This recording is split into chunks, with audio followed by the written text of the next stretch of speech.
అందరికీ నమస్కారం. ఇవాల్టి మన కథ స్వప్న సుందరి. అమ్మదేవరపల్లె అనే ఊరిలో రాము అనే వ్యక్తి ఉన్నాడు. అతనికి వెనక ముందు ఎవరూ లేరు. కాని తన తల్లిదండ్రులు బ్రతుకున్నన్న రోజుల నుండి వాళ్ల కుటుంబం గురించి ఆ ఊర్లో ఉన్న వాళ్ళందరికీ తెలుసు. అందులోనూ రాము కన్ని వాళ్ళ నాన్న బుద్ధులే వచ్చాయని ఊళ్ళో అందరూ అనుకుంటూ ఉంటారు.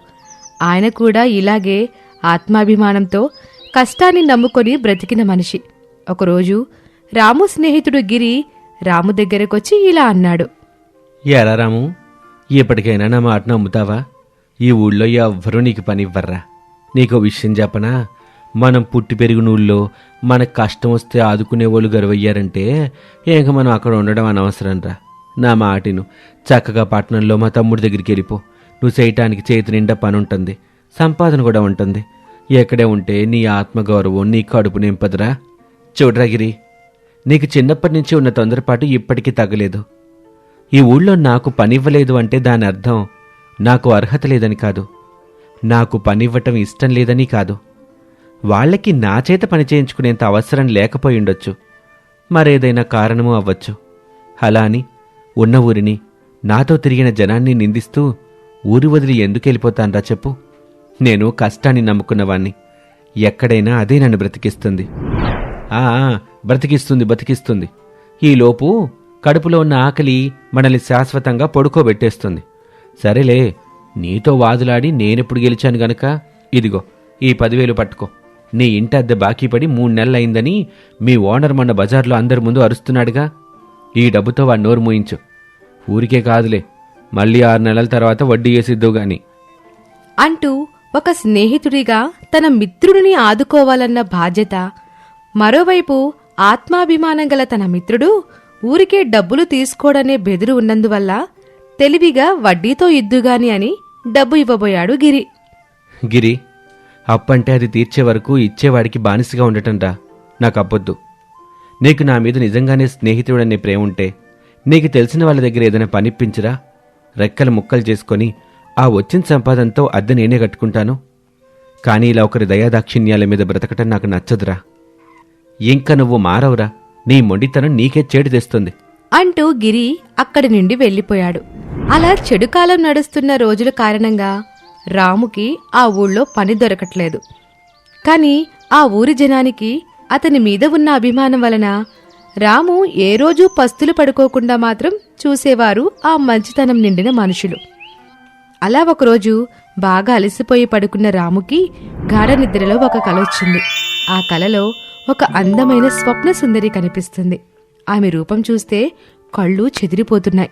రాము, నీకు చేయడానికి పని మాత్రమే కాదు, నీ కష్టానికి తగిన ప్రతిఫలం దక్కే సమయం వచ్చింది, నాతో రా అంటూ కలలో తన ఇంటి అరుగు బయట కూర్చున్న రాము చేపట్టుకుని తీసుకుని వెళ్లి పక్క ఊర్లో ఉన్న పుల్లయ్య అనే పెద్ద మనిషి దగ్గరికి తీసుకువెళ్ళింది. అక్కడ పుల్లయ్య రాముకి పనిచ్చాడు. రాము ఉదయం నుండి సాయంత్రం వరకు కష్టపడి పనిచేశాడు. దాంతో పుల్లయ్య సంతోషించి అతనికి ఒక చిన్న నీలిరంగు నాణేల మూటిచ్చాడు. మూటని తీసుకుని ఆశ్చర్యంగా చూస్తే అందులో 3 బంగారు నాణేలున్నాయి. అయ్యా, ఇందులో బంగారు నాణేలున్నాయి. నేను చేసిన పనికి ఇవి చాలా ఎక్కువయ్యా. ఈ మీరే తీసుకొని నాకు కూలి ఇప్పించండయ్యా. చూడయ్యా రాము, మీ నాన్న బ్రతికుండగా నాకు చాలా సహాయం చేశాడు. అందుకు ప్రతిఫలంగా నేను ఏమిద్దామన్నా ఆయన తీసుకోలేదు. అందుకే ఆ రుణాన్ని ఇప్పుడు నీ కష్టార్జితంగా ఇచ్చాను, తీసుకో అని అన్నాడు పుల్లయ్య. రాము చేతిలో ఉన్న బంగారు నాణెం ఒక్కసారిగా కింద పడింది. ఆ శబ్దానికి రాము ఉలిక్కిపడి నిద్రలేచాడు. చూస్తే అదంతా కలని అర్థమైంది. కాని ఆ కల అతని మనసులో బలంగా ముద్రపడిపోయింది. తెల్లవారగానే తన సొంత పనులు ముగించుకొని మళ్లీ పనివేటలో పడ్డాడు. రోజంతా చుట్టుపక్కల ఊర్లన్నీ తిరిగినా కూడా ఎక్కడా పని దొరకలేదు.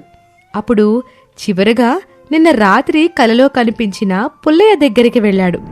ఒక ప్రయత్నం చేస్తే పోయేదేముందని అతని మనసులో అనిపించింది. అక్కడికి వెళితే అచ్చం కల్లోలాగే ఉన్నాడు ఆ మనిషి. రాముని చూసి ఇలా అడిగాడు. ఎవరు నువ్వు నాయనా, కొత్తగా కనిపిస్తున్నావు? అయ్యా, నేను పక్కూళ్ళో ఉంటాను. అంకపోయిన వెంకట్రామయ్య గారి కొడుకుని. నా పేరు రాము. పని కోసం వెతుక్కుంటూ ఈ ఊరొచ్చాను. మీ దగ్గర ఏదైనా పనుంటే ఇస్తారేమోనని అడుగుదామని వచ్చానయ్యా. అవునా, అంకపోయిన వాళ్ళ అబ్బాయివా? సరేరా, ఏ పని చేయాలో నేను చెప్తాను అని తన వెంట తీసుకుని వెళ్ళాడు. అది అచ్చం తాను కలలో చూసిన చోటే అవడంతో రాము ఆశ్చర్యపోతూ ముందుకు కదిలాడు. అక్కడ పుల్లయ్య రాముకి ఒక పాత గోడను కట్టే పనిచ్చాడు. అలా కలలో చేసినట్టే రాము ఉదయం నుండి సాయంత్రం వరకు చెమట చిందించి కష్టపడి పనిచేశాడు. తన పనితీరు చూసి పుల్లయ్య సంతోషించి అతనికి ఒక చిన్న నీలిరంగు నాణేల మూట ఇచ్చాడు. అది చూడగానే రాముకి చాలా విడ్డూరంగా అనిపించింది. తాను కలలో చూసినట్టే రోజంతా గడుస్తోంది. రాము ఆ మూటని తీసుకుని ఆశ్చర్యంగా చూస్తే అందులో 3 బంగారు నాణేలున్నాయి. అయ్యా, ఇందులో బంగారు నాణేలున్నాయి. నేను చేసిన పనికి ఇవి చాలా ఎక్కువ.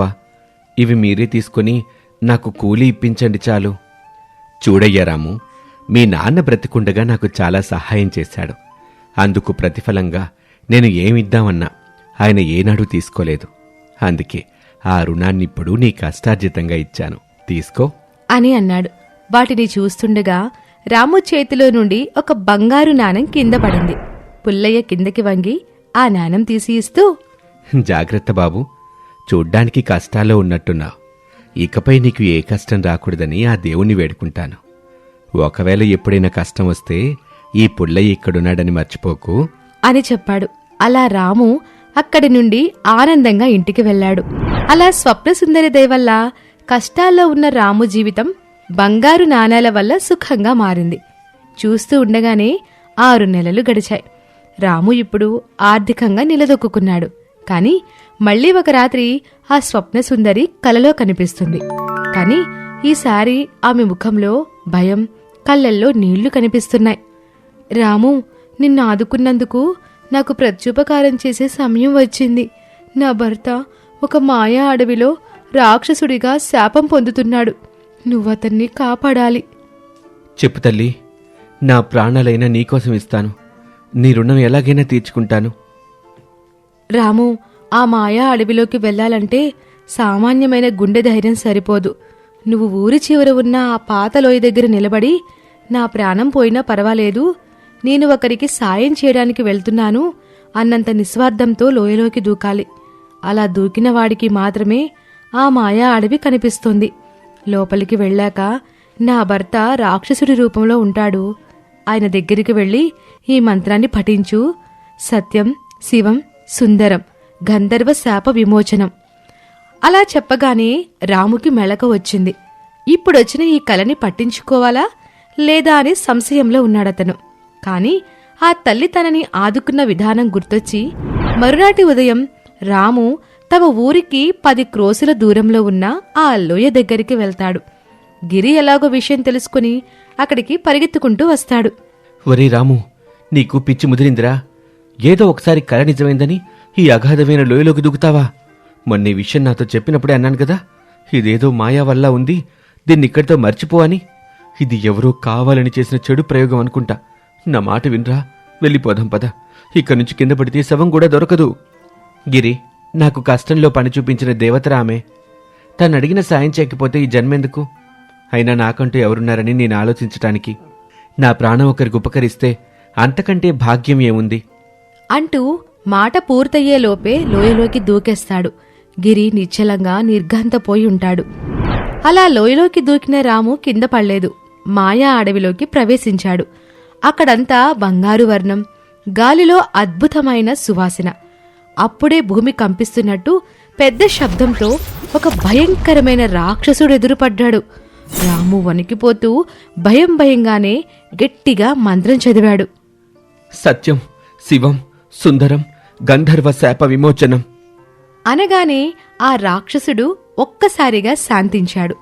కళ్ళలోని ఎర్రటి రంగు పోయి సాత్వికం వచ్చింది. నిన్ను నా భార్యే పంపిందనమాట.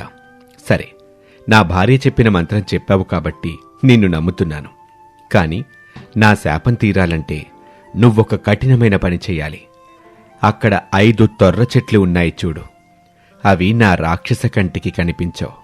నీ మానవ కంటికి అందులో ఒక కన్ను వెలుగుతూ మెరుస్తూ కనిపిస్తుంది. నువ్వు ఆ కన్నుని చూడకుండా వెనక్కి తిరిగి గురి చూసి ఒకే దెబ్బలో కొట్టాలి. నాకు విలువిద్య బాగా తెలుసు. ఒక్క క్షణంలో ఆ కన్నుని కొట్టగలను. తొందరపడకు. నేను చెప్పాల్సింది ఇంకా పూర్తి కాలేదు. ఇందుకు ఒక కఠినమైన షరతు ఉంది. నువ్వు కనుక ఒకే దెబ్బలు ఆ మెరిసే కన్నుగుడ్డుని కొట్టలేకపోయావా, నా భార్య చెప్పిన మంత్ర ప్రభావం పోతుంది. అప్పుడు నువ్వెవరో నాకు గుర్తుండదు. నిన్ను చంపి ఆహారంగా తినేస్తాను. నీ ప్రాణాలు పోతాయి. అందుకే సాహసం చేసి చెడిపోయే కంటే ఇప్పుడే వెళ్ళిపో. నీకు ప్రాణభిక్ష పెడతాను. లేదు రాక్షసరాజా, నీ భార్య నాకు చేసిన సహాయం ఈ జీవితం అంతటిది. ప్రాణానికి భయపడి పారిపోవటానికి నేనిక్కడికి రాలేదు. నీ భార్య నాకు అన్నం పెట్టింది. నాకు వెనక ముందు ఎవరూ లేరు. ఒకవేళ నేను గురి తప్పితే నీకు ఆహారం అయిపోతాను. నీ ఆకలి తీరుతుంది కదా.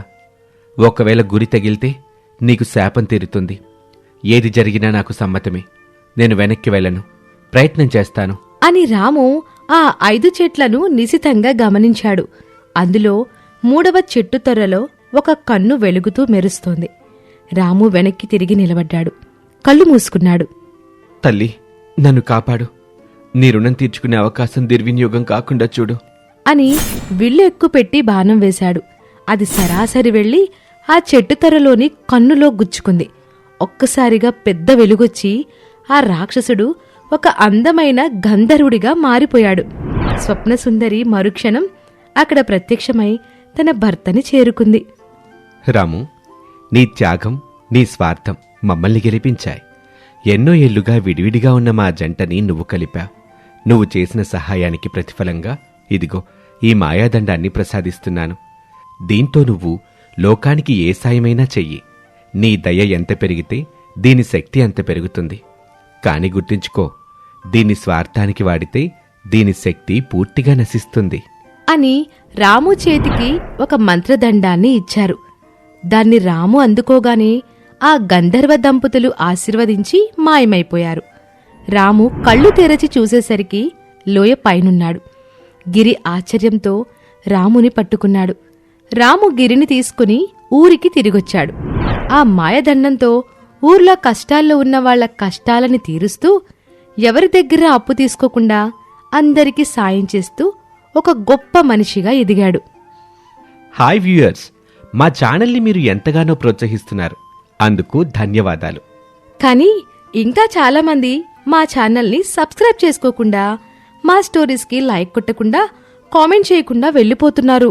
మీరలా చేస్తే మా ఈ ప్రయత్నం ఎక్కువ మందికి చేరదు. అందుకే స్టోరీ చూస్తున్నప్పుడే లైక్ నొక్కండి. స్టోరీ అయ్యాక కామెంట్ చేయండి. మా స్టోరీ మీకు నచ్చితే మీ ఆప్తులకి షేర్ చేయండి. ఆర్ఎల్ఆర్ మోరల్ స్టోరీస్లో మీరు చక్కటి నీతి కథల్ని చూడొచ్చు. మిమ్మల్ని ఎంతో అలరించే మ్యాజికల్ స్టోరీస్, సాహసాలను చూపే సాహసోపేతమైన కథలు, మంచి విలువలని చెప్పే చక్కటి కథలు, ఇలా ఒక్కటేంటి ఎన్నో రకాల కథల్ని మీరు ఇక్కడ చూడొచ్చు. మీ ప్రోత్సాహం ఉంటే మేము మరిన్ని మంచి కథలు చేస్తాం. మిమ్మల్ని అలరిస్తాం.